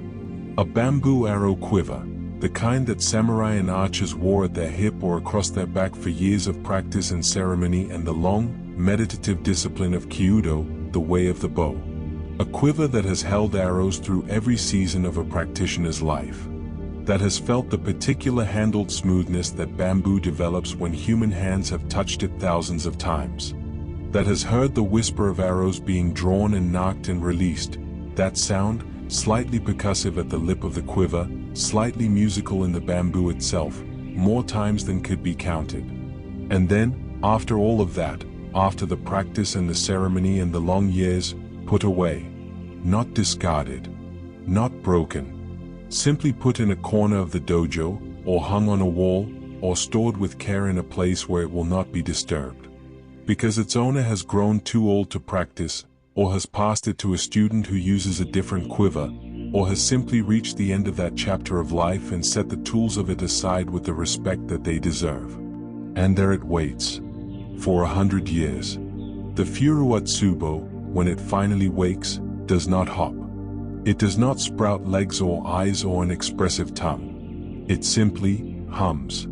A very faint vibration, barely above the threshold of hearing, like the memory of bowstrings and the memory of wind and the memory of all those arrows describing their long, clean, purposeful arcs through the air of 100,000 mornings. It hums the practice. The form. The long hours of standing in the correct posture, breath quiet, attention gathered to a single point, the bow drawn back with the slow inevitability of something that has been done so many times it no longer requires thought. It hums the particular quality of attention that archery teaches, the complete, gathered, absolute presence of the moment just before release.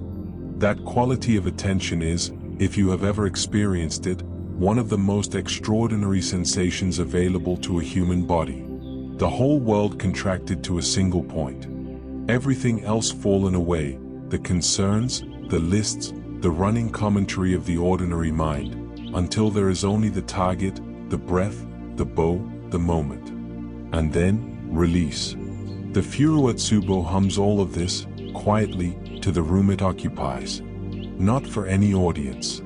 Not as a performance. Simply because it has held these things for so long that they have become part of its nature, and a thing's nature, once developed, has to go somewhere. If you have ever walked into a room where something very old is kept, an old library, an old instrument, an old tool that has been used with love and care and great concentration over many decades, and felt the room itself settle around you, felt your own thoughts quiet slightly, felt something in your spine straighten almost involuntarily. That is what it feels like to be in the presence of a Furu-Utsubo. Not dramatic. Nothing announced or demanded. Just, the room knows how to pay attention. And being in it, you remember that you do too. Before I tell you about this creature, I want to tell you something about spiders. Spiders are ancient. This is not a metaphor. Spiders as a group are somewhere in the region of 380 million years old, which means they were here before the dinosaurs, before the great ferns, before almost everything that we think of as belonging to the familiar world. They watched the continents move. They were spinning silk when the first flowers were still learning to bloom. Whatever patience is, spiders have had longer to practice it than almost anything else alive. The Jorō-Gumo knows this about herself. It is evident in the way she moves. By day, she is a spider. A large and beautiful spider. The Jorō spider of Japan is a real creature, one of the most spectacular orb weavers in the world, with a body of deep blue-green and gold and red arranged in patterns of such extraordinary precision that she looks less like a living thing and more like a piece of jewelry that has decided to be alive. Her webs, built in the spaces between bamboo and forest trees in the warm months, are architectural, enormous, perfectly tensioned, the anchor threads sometimes spanning 3 or 4 meters, the whole structure vibrating very slightly in the breeze with a frequency that you can sometimes, if you are standing very close and very still, almost hear. By night, the Jorō-Gumo becomes a woman. Beautiful, yes, all the old stories agree on this, with long dark hair and a stillness about her that is not quite the stillness of a human person. More the stillness of someone who has been practicing stillness for 380 million years and has gotten very good at it. She is not, I want to be clear, purely benevolent. The Jorō-Gumo of the old stories is a complex figure, not a simple villain, but not a straightforward guardian either. She is herself. Fully, completely, unapologetically herself. She has her own purposes and her own wisdom and her own relationship to the world, none of which requires your approval or your understanding. But on certain nights, still nights, warm nights, the kind of late summer nights when the air is thick with the smell of green things and the sound of insects, she does something that I find, every time I think of it, quietly extraordinary. She sings. Alone, in her forest, in the deep hours of the night, she sings to the threads of her web. Not for any audience, not to lure or enchant or accomplish anything in particular. Because the web is hers. Because she made it. Because it is, in its way, a masterpiece, a structure of such engineering precision and such strange beauty that it deserves, occasionally, to be sung to. And the web hums back. Each thread at its own frequency. The whole thing vibrating together in a chord that is not quite music and not quite mathematics but something in the borderland between them, something that only exists out there in the dark forest on the thread ends of a very old and very patient mind. You are unlikely to hear it. But it is happening tonight, somewhere, in some stand of bamboo at the forest's edge, in the last of the summer warmth. A spider, singing to her work. Finding it, after all this time, still worth the singing. Summer is ending. You can feel it in the evenings now, that slight give in the warmth, that first coolness arriving from somewhere to the north just after the sun goes down, saying, not yet, but soon. The insects still sing in the grass. The air still smells of green things and growing. But there is something at the edge of the light, in the last half hour before dark, that was not there in July. A wistfulness. A beauty that comes partly from knowing it will not last. This is the hour of the Hotarubi, the fireflies. Hotaru means firefly. Bai means fire, or sometimes light. And the Hotarubi are the spirit lights of fireflies, not the insects themselves, though the insects are extraordinary enough, but what those lights become when a very great many of them are gathered in one place, in the humid dusk of a late summer evening, and something shifts, some threshold is crossed, and the lights begin to act together. To pulse together. To move through the air in patterns that seem, if you watch long enough, to have an intention behind them. Not an intention directed at you. Not a message. Just a pattern. A coherence. The way a murmuration of starlings has a coherence that no individual starling is responsible for, that exists only in the collective, in the whole. The old stories describe the Hotarubi as the souls of the dead, visiting in the warmth of the last summer nights. Coming back, briefly, in the form of light, because light is what remains when everything else has been let go. Coming to see the river, the field, the particular bend in the path where the fireflies have always gathered, the faces of the people they loved arranged around a lantern on the veranda. I find this a very beautiful idea. Not a sad one. The return is gentle, no grief in it, no unfinished business, no clanking of chains. Just light. Just the warm, rising, drifting path of small lights in the summer dark, and the thought that perhaps some of them have been here before, in another form, and are simply glad to be back, briefly, in the warmth. Watch them, if you can. If not tonight, then in the summer when they come. Stand at the edge of a field or a riverbank at dusk and wait, and let your eyes go soft, and watch the lights begin. They do not need anything from you. They are only passing through, as all the best lights are, coming up from the grass, rising through the warm air, describing their brief and luminous arcs through the dark before winking out. But in the moment that they are there, that exact, held, breathing moment, they are so completely, so entirely, so simply beautiful that everything else falls away. And the summer, ending, knows how to say goodbye. We end where we began, almost. In the quiet. In the familiar. In something small and warm and close at hand. You remember the Kitsune, that magnificent creature of the harvest fields, that messenger of Inari with her amber eyes and her fan tails carrying all the centuries of her long and faithful service. You remember her grave composure, her patience, the way she held your gaze on the misty autumn path with the complete, unhurried authority of something that has been doing important work for a very long time and knows it. What you may not have thought about, What the old stories mention only in passing, in small asides, almost as footnotes to the grander narrative, are the cups. There are always cups. In the warmest, deepest corner of the den beneath the oldest tree at the edge of the shrine grove, under the roots, where the earth is dark and dry and smells of old wood and the particular safe darkness that has never been touched by weather, there is a hollow. And in the hollow, asleep in a pile that has no clear beginning or end, are the fox cups. They are very small. Smaller than you would think. Their ears, which will eventually be magnificent, are at this stage simply too large for their heads, enormous, round-tipped, swiveling independently at sounds their owners are too deeply asleep to consciously process. Their tails, each one with the faint, barely visible suggestion of the second tail it will eventually grow, though that is 100 years away at least, are wrapped around whatever is closest, a sibling, a root, a small paw that may or may not belong to the same animal. They make sounds in their sleep. Small sounds, not quite whimpers, not quite purrs. Something in between, something with no good name in any language, that means approximately, I am warm, and I am not alone, and nothing is required of me right now, and this is enough, and I am going further in. They dream of running. You can see it in the small twitching of their paws, that rapid, involuntary motion of legs that are not yet running but are practicing, in the warm dark of sleep, for all the running they will do. The misty fields. The paths between the shrine gates.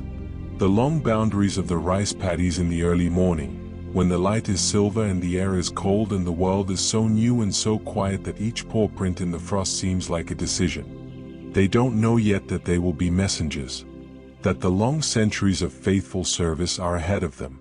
That one day they will stand in autumn fields with amber eyes and let travelers count their tails with a patience that comes from having been counted before, many times, in many fields, across more years than memory holds. All of that is later. Right now, there is only the hollow under the root. The warmth of the pile. The small sounds. The slow, even, completely peaceful breathing of creatures with everything still ahead of them, resting in the last deep darkness before it begins. And if you are very quiet, if you have followed us all this long way through the forest and the fields and the shrine and the town and the moon and the sea and all the rest of it, and if you are as tired now as you should be, as slow and as warm and as ready for sleep as the night at this hour deserves, then perhaps you can find that hollow too. That warm, dark, root-sheltered place where the breathing is slow and the pile is close and nothing is required and everything is still. Go there. Rest. You have walked a long way tonight. And the morning, when it comes, will find you. And that, dear traveler, is 20 creatures, 20 worlds. 20 quiet lights held up against the dark by something older and stranger and more patient than we will ever quite be. We have come a very long way tonight, you and I. From the forest where the Kodama rattle in their ancient trees, all the way out to the open sea where the Amabie moves through the deep water with her slow, luminous grace.